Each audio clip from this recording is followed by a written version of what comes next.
Hi, Rick Stiggins here. Many don't realize that schools in America have undergone a fundamental change in mission. Historically, a primary mission has been to rank students based on achievement by the end of high school. That is, to begin the process of sorting us into the various social segments of our social and economic system.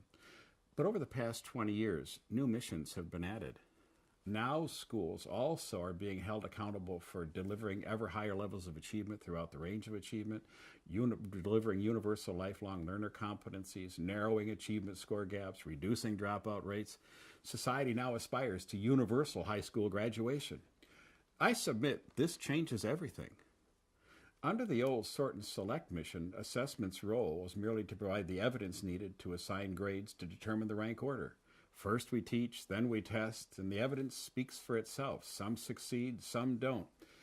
In the face of consistent failure on these assessments, major segments of our student population were supposed to give up in hopelessness, resulting incidentally in the achievement score gap that we're now trying to narrow.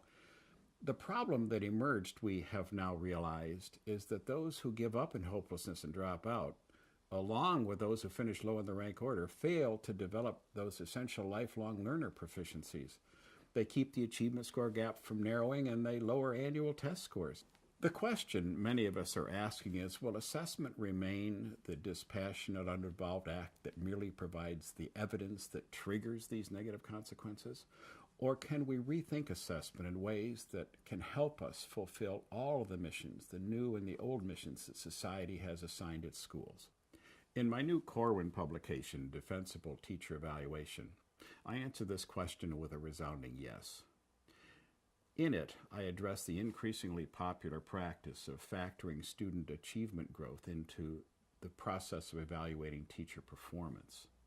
In an environment demanding that schools raise student achievement, deliver universal lifelong learner competence to students, narrow achievement score gaps, reduce dropout rates, teachers who show more growth in student achievement certainly will tend to be seen as more effective. The problem is that naive policymakers are requiring that student growth be defined as year-to-year change in annual standardized test scores. This is an unacceptable use of these scores, and it must stop at once. I detail why this is an indefensible definition of student growth due to characteristics of the tests themselves, the wide range of factors that can impact student achievement over the span of a year that are beyond a teacher's control, and technical difficulties with the statistical analyses being used to estimate student growth. But now here's the important part. I argue that we have at our disposal a far more appropriate, credible, and economical means of defining growth for this purpose. We can turn to evidence derived from classroom assessments. In this case, teachers build their own case for the positive impact of their instruction by designing, conducting, and reporting assessments revealing the extent of student mastery of the highest priority achievement standards in each teacher's assigned instructional responsibilities.